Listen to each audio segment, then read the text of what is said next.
khăn khôi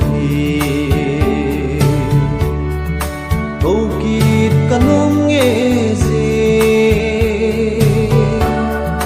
câu kít thì an hi ta phôi sa mol alip thai yan thi sanga ke di inok nahi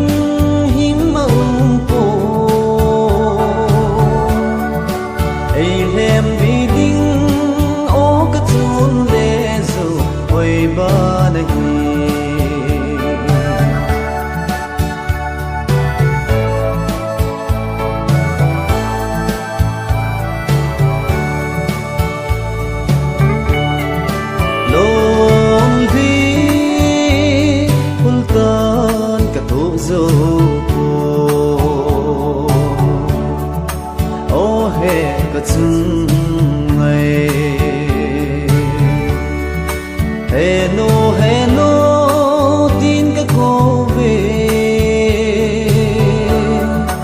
o ka chung ai idia thong no ne na se hita yan thi sanga ke di inop nahi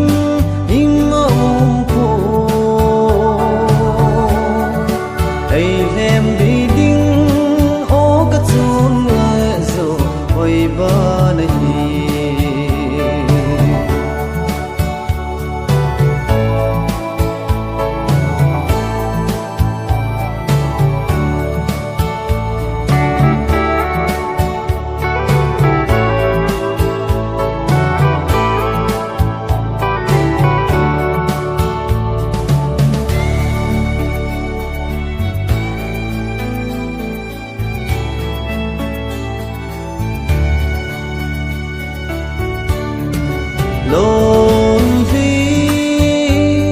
ai thi hul pi ding lao o he ka khan kho